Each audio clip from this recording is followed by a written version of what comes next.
நாம வணங்குற குலசாமி, நம்மள காக்கிற குலசாமி யார விடாது. ஒரு சில நேரம் தெய்வத்த பேரன்பு கொண்டு நேசிக்கிற பெருமக்க, சத்தியமான வழியில எல்லாத்தையும் அனுபவிச்சு தெய்வம்னு ஒண்ணு இருக்கப்பா, அதுக்கு மேல வேற என்ன அப்படின்னு இருக்கிற மக்க, அந்த தெய்வமே வேணாம், நீ பாட்டுக்கு இருப்பா, நான் பாட்டுக்கு இருக்கேன் அப்படின்னு விட்டு விலகுறாங்க பார்த்தீங்களா? அது மாதிரியான மக்களை அந்த சாமி விடாது. இன்னைக்கு அதை பத்தி தான் அறிவு மண்புரண்டு பகிர்ந்து கொள்ள ஆசைப்படுறேன். ஒவ்வொரு குலசாமி எல்லையில் எல்லா மக்களும் இருப்பாங்க. சாதாரணமாலாம் இருக்க மாட்டாங்க. குல தெய்வத்தை பற்றி, குல தெய்வம் கோவிலுக்கு நான் போகலை, குலசாமியை நான் வணங்கலை, குலசாமிக்கு நான் செய்யலை செலுத்தலைங்கிற அந்த வார்த்தையை கூட அவங்க வாயால் சொல்ல முடியாது. கண்ணீர் வந்துடும். இவ்வளவு பிரச்சனை இருக்கு, எதுக்கப்பா நான் குலசாமி கோவிலுக்கு போகணும், நான் வீட்டில இருந்து கூட சாமியை கும்பிடுறேன்னு சொல்லும் போதே அவங்க குரல் ததும்பி கண்ணீர் வந்துடும். அந்த வார்த்தை கூட வராதுங்க. ஏன்னா அந்த சாமி அந்த இடத்துல அந்த வார்த்தை அந்த நாவில் நின்றும். அதனாலதான் கண்ணீரா நமக்கு வெளிப்படும். பிரியமானவங்க, எனக்கு நெருக்கமானவங்க, என் பிள்ளைய என்னை விட்டு வளர்க்கணுங்க. ஏங்க, பிள்ளைய ஆத்தா அப்ப இல்லாம கூட வளர்ந்துருங்க. பெத்த பிள்ளை இல்லாம ஆத்தா அப்பா இருக்க முடியுமா சொல்லுங்க? என் பிள்ளை நான் இல்லைன்னா அதை வளர்ந்துடும். அதுக்கு விவரம் தெரியாது, புரியாது, அறியாது. ஆனா என் பிள்ளை இல்லாம நான் இருக்க முடியுமா? அதாங்க நம்ம குலசாமி. அதாவது இந்த பதிவெல்லாம் எதுக்கு சொல்றேன் அப்படின்னா, ஒவ்வொரு வருஷமும் சாமி கும்பிடு வருது. என்னப்பா சாமி கும்பிடுனாலே மனசு மகிழ்ச்சி அடையுதோ இல்லையோ, மனசு கஷ்டமாகுதே அப்படின்னு நினைக்கிற பெருமக்களுக்கு தான் இன்னைக்கு இந்த பதிவு. ஏங்க, வருஷத்துல ஒரு தடவை போய் கும்பிட்டு வர்ற அந்த சாமிக்கு நெருக்கமா இருக்கிற நீங்களே இந்த முடிவு எடுத்துட்டீங்கன்னா, அப்புறம் சாமி இருந்து என்ன பிரயோஜனம் சொல்லுங்க? உங்களை மாதிரி நன்மக்களே நீங்களே அந்த சாமியை போகல, பார்க்கல, வரல அப்படின்னா, அந்த சாமி அப்புறம் எதுக்கு தாங்க அந்த எல்லையில இருக்கு? யாருக்காக இருக்கு சொல்லுங்க? யாருக்காக இருக்கு? அன்பு காட்டாதவங்களுக்கும், பாசத்தை காட்டாதவங்களுக்கும், புரிஞ்சு கொள்ளாம தீய வினை செய்யறவங்களுக்கும், இது மாதிரி மக்களுக்கு அந்த சாமி இருக்கு. உங்களை மாதிரி நண்பர்களுக்கு தாங்க அந்த சாமியே இங்க காத்து கிடக்கு. அப்ப குலசாமின்னா அப்படித்தாங்க, முன்ன புன்ன மேடு வெள்ளம் எல்லாம் இருக்கத்தாங்க செய்யும். 5 விரலும் ஒன்னாவா இருக்கு? அதே மாதிரி தான். ஆனா நீங்க எடுக்கிற முடிவு கஷ்டம் வரத்தாங்க செய்யும். கஷ்டம் வரத்தான் செய்யும்.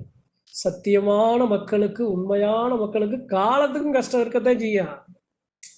ஏன்னா நீங்க பார்க்கிற பார்வையில உங்களுக்கு எதிரில் இருக்கிறவங்க பார்க்க மாட்டாங்க. நீங்க அந்த சாமியை பார்க்குறீங்கல்ல, நீங்க அந்த மக்களை பார்க்குறீங்கல்ல, நல்ல விஷயங்களை அப்படி பார்க்க மாட்டாங்க. அதாவது எப்படி சொல்லுது அப்படின்னா, ஒவ்வொருத்தவங்களும் சொல்லுவாங்க, ஏப்பா பிறந்த வளர்ந்த வளர்த்த வளர்ப்புப்பா, அப்புறம் ஆத்தாள மாதிரி பிள்ளை இருக்க மாட்டானா, அப்பனை மாதிரி பிள்ளை இருக்க மாட்டானா, தாத்தன் பாட்டனை மாதிரி பேரை இருக்க மாட்டானா, வளர்த்த வளர்ப்பு அப்படிடா, வம்ச கூறு அப்படி அப்படிம்பாங்க. அதே மாதிரிதான் உங்க சாமி உங்களை வளர்த்தெடுத்த அந்த வளர்ப்பு. இப்ப நான் காரணமே இல்லாம என் சாமி மேல நான் பாசத்தை காட்டிட முடியுமா? அன்பை காட்டிட முடியுமா? எந்த அளவு என் சாமி என்கிட்ட நெருக்கமா இருந்ததுனால அந்த சாமி மேல அவ்வளவு பாசத்தை காட்டினேன். யாரோ எவரோன்னு தெரியாதவங்களா நாம வாழ்க்கையில ஏத்துக்குவோமாங்க? அவங்க சொல்ற கருத்தை நாம கேட்டுக்குவோமா? அப்ப எந்த அளவு உங்களை காக்கிற சாமி, உங்க குலதெய்வ எல்லையில இருக்க சாமி உங்க மேல பேரன்பு கொண்டு உங்களை நேசிச்சு உங்களை அப்படியே ஒரு குழந்தை, பச்சை குழந்தைய வளர்த்தெடுத்து கொஞ்சி கொலாவி எப்படி உங்களுக்கு அதனுடைய நெருக்கத்தை அது மாதிரி உங்க சாமி உங்ககிட்ட நெருக்கத்தை காட்டினதுனாலதான் நீங்க எந்த அளவு அந்த சாமிக்கு, அந்த சாமிய விட்டு விலகாம நெருக்கமா இருக்கீங்க. அப்ப அதெல்லாம் பொய்யா? குலசாமி கோவில் வருது, கும்பிடு வருது, 10 பேர் இருக்காங்கன்னா 10 பேர்ல இருக்கத்தான் செய்வாங்க. ஆனா நீங்க அந்த 10 பேரை பார்க்காதீங்க. அந்த எல்லையில உங்களுக்காக, எப்படியே உங்களுக்காக நான் காத்து காத்து பார்த்து பார்த்து வளர்த்தெடுத்த என் புள்ள எப்ப வரும்னு காத்து கிடக்குதுல்ல அந்த சாமி, அந்த சாமியை விட்டுறாதீங்க. உங்களை மாதிரி நன்மக்கள்லாம் அந்த சாமியை விட்டுட்டா சாமின்னு ஒண்ணு இந்த இந்த இந்த காலத்துல இருக்கா அப்படிங்கிற கேள்விக்குறி உருவாயிரும். நன்மக்களுக்கெல்லாம் சோதனை தான். நிறைய அன்பர்களுக்கு நிறைய கவலை இருக்கும், மன குழப்பம் இருக்கும், எண்ணற்ற எண்ணற்ற வினைகள் இருக்கும், கஷ்டங்கள் இருக்கும், கண்ணீர் இருக்கும், வேதனை இருக்கும், எல்லாம் இருக்கும். இதெல்லாம் இருந்தா தான் நாம வணங்குற சாமி நம்மளை நெருங்க முடியும், நம்ம உணர முடியும். அதனால அதெல்லாம் இருக்கு அப்படின்னு, அதனால நீங்க அதெல்லாம் இருக்கிறதுனால வருத்தப்படாதீங்க. அது இருக்கிறதுனால தான் சாமி உங்ககிட்ட அப்பப்பயாவது வந்து நான் சரி பண்ணி கொடுக்குறேன் தயாத்தா அப்படின்னு தட்டி கொடுக்குது, தடவி கொடுக்குது. அப்ப இருக்கட்டுமே, காலத்துக்கு இருக்கட்டுமே. என்ன எவன் செய்யறானா செய்யி, என்ன செய்வனை செய்யறியா செய்யி, பில்லி செய்யறியா, சூனியம் செய்யறியா, ஏவல் செய்யறியா, என்ன வசப்படுத்தணும், திசை மாத்தணும் அப்படின்னு என்ன மாய மாந்திரி என்ன வேணாலும் செய்யப்பா. ஓ வேலை அது, என் வேலை அதல்லடா. என் வேலை அதல்ல.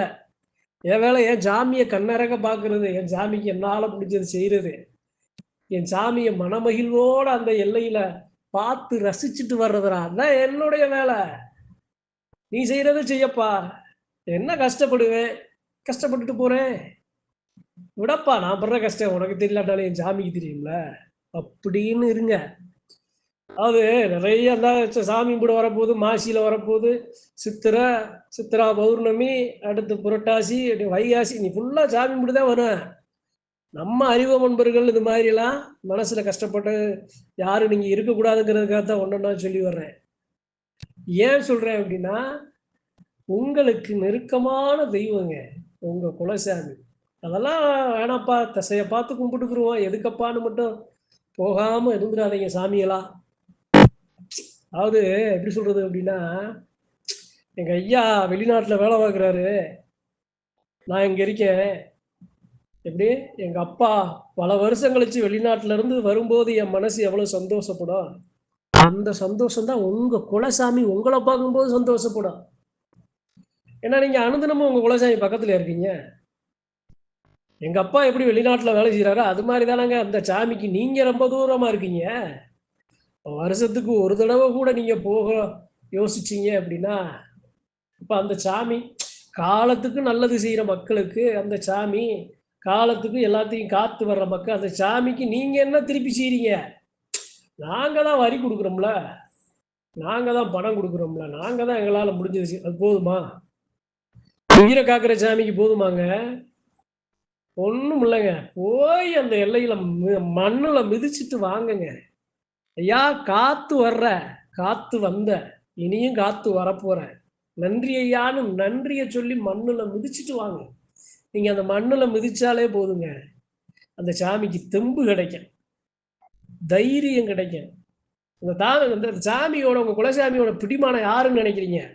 அந்த ஐயா கையில வச்சிருக்க அருவா, சாட்டை, கிழுக்கு, சூளம், ஆனப்பந்தம், சாட்டை, வில்லம்பு, வெட்டருவா, வேலுக்கம்பு, மணிக்கம்பு இதெல்லாம் நினைக்கிறீங்களா?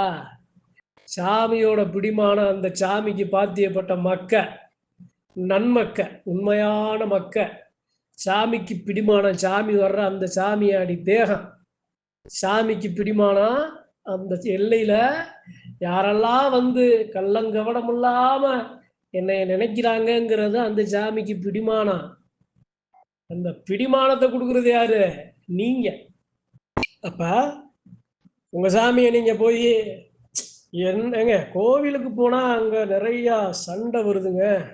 ஒரு சில இடம் நேரங்கள்லாம் காலடி மண் எடுக்கிறாங்க, துணி எடுக்கிறாங்க, ஒரு சில கஷ்டமான செய்வினையெல்லாம் செஞ்சுட்டாங்க. என் மேல வர்ற சாமி வரக்கூடாதுன்னு மறிச்சு கட்டுறாங்க, சாமியை முடக்குறாங்க, கட்டுறாங்க. இருக்கட்டுங்க, 1000 செய்யட்டும், 1000 செய்யட்டும். அதுக்காக எல்லாமே அந்த சாமி பார்த்துக்கிட்டு தானே இருக்கு, கண்ணு முன்னாடி தானே நடக்குது. அப்ப யாரு அவ எல்லாம் எடுத்தாலும் அதனால நான் கஷ்டப்பட்டாலும் சாமி யார் பக்கம் நிற்கும்? கஷ்டப்படுறேன் பக்கம் நிற்குமா, கஷ்டம் கொடுத்தேன் பக்கம் நிற்குமா? அப்ப குலசாமி கும்பிடு வரப்போகுது, எல்லா மக்களும் கலரி விழா நீ வரப்போகுது, விரதம் பிடிக்க போறீங்க, நல்ல சந்தோஷமா மகிழ்ச்சியா நல்லா போய் எதையும் எதிர்பார்க்காதீங்க. போறனப்பா எல்லையில மண்ணை மிதிங்க, மிதிங்க. அந்த எல்லையை நெருங்கின உடனே அந்த எல்லையை மனசார கும்பிடுங்க. காத்து, அந்த காத்து இருக்குல்ல, ஒரு ஒரு கிராமம் உங்க குலசாமி இருக்கிற ஒரு ஊருக்குள்ள நுழையும் போதே அந்த சாமியை உணர்வீங்க. ஊருக்குள்ள நீங்க நுழையும் போதே அந்த காத்து வீசுற காத்து இருக்குல்ல, அந்த காத்து உங்களை அந்த இடத்துல உங்க சாமி தொட்ட மாதிரி தொடும். சத்தியமான உண்மை எழுதி வச்சுக்கோங்க. ஒரு மனமகிழ்வு உள்ள ஏற்படும் பாருங்க. அந்த மனமகிழ்வு தெய்வத்தால மட்டும்தான் கொடுக்க முடியும், வேற யாராலையும் கொடுக்க முடியாது. அத அத நீங்க விட்டுருவீங்களா? அப்ப போறீங்க, மண்ணை மிதிக்கிறீங்க. சண்டை போடுற ஆளு போடு, நல்லா சாமியை வணங்குற ஆளு வணங்கு, சாமியை ஆடுற ஆள வணங்கு. ஆனா ஒண்ணு, நீங்க சரியா இருங்க, உண்மையா இருங்க, நீதியா இருங்க, நேர்மையா இருங்க. காலத்துக்கும் தவறுகளுக்கு துணை போயிடாதீங்க. தப்புன்னு நடந்தா தட்டி கேட்காம விட்டுறாதீங்க. ஏன்? சாமியோட குணம், அந்த குணம் உங்களுக்குள்ள இருக்கணும். அப்ப வரப்போகுது, சாமி கும்பிட வரப்போகுது, யாரெல்லாம் மனசுக்குள்ள அந்த குழப்பம் அதெல்லாம் தூக்கி வெளியே எரிஞ்சிருங்க. சந்தோஷமா மன மகிழ்வோட போகணும் உங்க சாமியை பார்க்க. அப்பதான் அங்க அங்க உங்க சாமி சிரிக்கிற சக்கர சிரிப்பு உங்களுக்கு கிடைக்கும். போய் பாருங்க. குலசாமி கோயிலுக்கு போனா அது வருது, இது வருது, கஷ்டம் வருது, அதெல்லாம் மடப்பயலுக சொல்றது. என்னைய அப்ப இருந்து இப்ப வரைக்கும் பெத்து என்னைய வளர்த்து இந்த இடத்துல நான் நிக்கிறதுக்கு காரணம் அங்க இருக்க சாமிங்கிறத மறந்துடாதீங்க. குலசாமி கோயிலுக்கு போனா பிரச்சனை வருதப்பா, சண்டை வருதப்பா, உடம்பு அப்படிங்கிற 1000 அந்த அது போன்ற விஷயங்கள் தான் மூட நம்பிக்கைகள். நான் சொல்லுவேன், தூக்கி அகற்றிடுங்க. நல்லா சாமியை பார்த்து குடும்ப குட்டியோட போய் அழகா உங்களால முடிஞ்ச அன்ப உங்க சாமியோட காலில் காணிக்கையா செலுத்திட்டு வாங்களேன், போதும். நன்றி, வணக்கம். மற்றும் ஒரு பதிவில் சந்திப்போம்.